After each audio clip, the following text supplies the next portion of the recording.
Tesla delivers record 241,300 cars in Q3, handily beating consensus estimates. Today, Tesla, TSLA, released its Q3 2021 delivery and production numbers, confirming it achieved again new records. The automaker managed to deliver 241,300 electric vehicles during the last quarter. Welcome back, dear friends.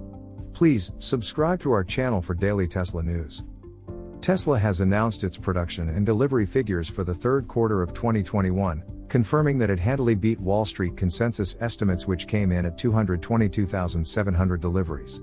Tesla delivered a record 241,300 cars in Q3 2021, producing 237,823 vehicles, another record for the automaker.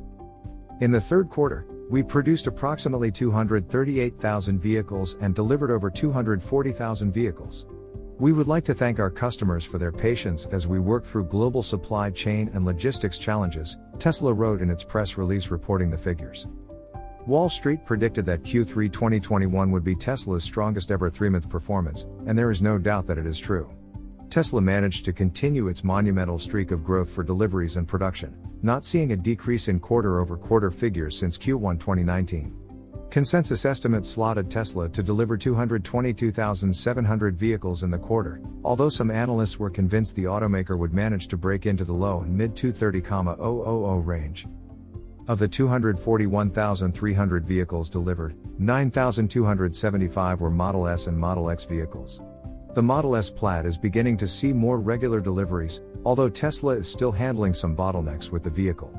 The Model X, which was refreshed along with the Model S late last year, has not yet started deliveries. These are expected to begin sometime in early 2022, with current estimates slotted for January or February. Some Model X units were spotted outside of the company's Fremont production facility earlier this week. The remaining 232,025 vehicles were Model 3 and Model Ys. These are Tesla's mass-market cars and make up a significant portion of deliveries every quarter. The Model 3 and Model Y are produced at Tesla's Fremont factory and Giga Shanghai plant in China. However, the vehicles will soon be manufactured at the company's soon-to-be-completed Gigafactory Texas and Gigafactory Berlin production lines. The Model Y will be produced primarily at both of these facilities, as it has quickly become Tesla's most popular vehicle. As Tesla mentioned in its press release, the company has been forced to navigate through various challenges that are out of its control. Since the beginning of the year, all automakers across the globe have been struggling with the semiconductor chip shortage, which has halted the production of many vehicles across the entire automotive sector. Tesla was not impervious to these issues, as it was forced to scramble to find solutions for the problem. The company announced during its last quarterly earnings call that it had developed numerous in-house microcontrollers to navigate through the shortage. This effectively eliminated many of Tesla's production bottlenecks and shortage concerns. This is a smashing performance on Tesla's part. Congratulations to Team Tesla.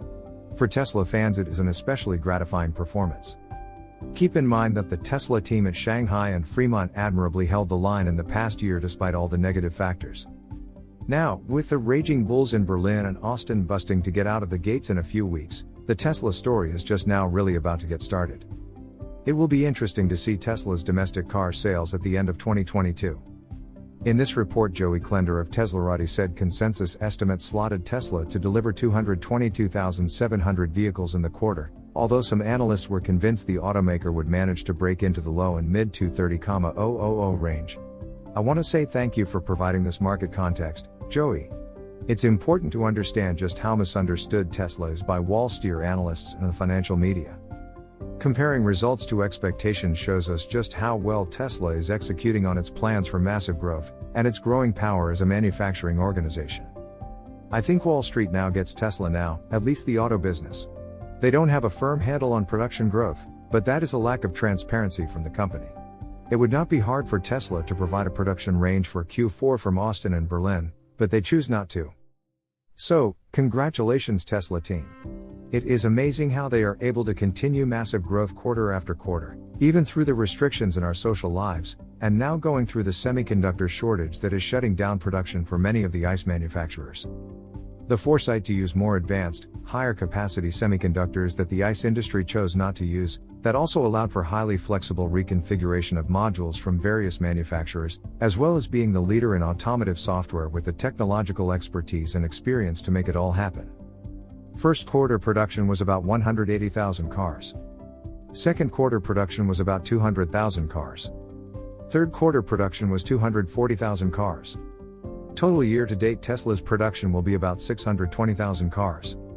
Elon Musk stated that 2021 production should be 50% more than 2020, that was about 500,000 cars.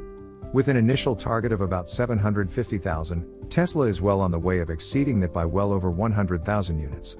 And this is still just based on Fremont and Shanghai production and just two high-volume models. Tesla currently has capacity for about 1 million units from just Fremont and Shanghai.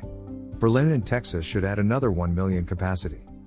Just putting this in perspective, VW Group produces about 3 million vehicles annually, but it takes 12 brands and over 30 different models from over 118 different manufacturing plants worldwide.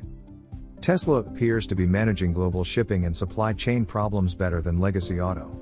I expect greater than 1 million unit production and delivery in 2022, ramping upwards in the next few years. Elon Musk's electric vehicle maker now produces cars at its Shanghai plant and US factory in Fremont, California, while continuing to produce batteries domestically with Panasonic at their sprawling facility outside of Reno, Nevada. During the period ending September 30, 2021, Tesla began to ship some lithium iron phosphate batteries from China to be used in Model 3 vehicles made for customers in the US. Tesla also temporarily suspended some operations at its vehicle assembly plant in Shanghai, where it makes cars for customers in China and Europe. The halts were attributed to a global semiconductor shortage, which has posed a challenge to Tesla all year and plagued the entire auto industry. New battery electric models, notably Rivian's R1T and Lucid Motors' long-delayed luxury Lucid Air sedan, are now in production and selling to customers in the US, an indication that competition is heating up in key markets for Tesla. At the same time, interest in electric vehicles is rising too, even in the US, a laggard in adoption compared to China and Europe. According to a June 2021 survey from Pew Research, 39% of Americans say that the next time they purchase a vehicle, they are at least somewhat likely to seriously consider electric. About 7% of Americans said they have already purchased a pure battery electric or hybrid electric vehicle. That demand is only encouraged by rising fuel costs and environmental regulations. For example, in China, government programs make it far quicker and cheaper to get license plates for electric vehicles than internal combustion engine vehicles. The Chinese government has also offered subsidies, tax breaks, and invested in charging infrastructure to encourage EV production and adoption. Meanwhile, President Joe Biden set a voluntary target for half of all new vehicle sales in the US to be electric models by 2030, including battery electrics, plug-in hybrids, and hydrogen fuel cell vehicles. The move is part of the Biden administration's pledge to reduce US emissions by in half by 2030. Piper Sandler senior research analyst Alexander Potter, a bull with a $1,200 price target for shares of Tesla, wrote in a note on September 27. Tesla's share of the battery electric vehicle, BEV, market will almost certainly fall, because many peers haven't started selling BEVs yet. But we fully expect Tesla's share of the overall market to continue rising, and we stress that declining BEV market share should not be considered a bearish signal. After all, Tesla is competing against vehicles of all types, not just against other electric vehicles. Auto Forecast Solutions Vice President Sam Fiorani agreed. He said, Tesla has such a head start on the competition in the EV market that it is unlikely for anyone to pass them anytime soon. The cult of Tesla will keep buyers attached to the brand for years to come. Even Audi and Mercedes are finding it difficult to tap into the same type of aura. While their market share will decrease, Tesla will keep the leadership position for years to come without a major misstep from within the company.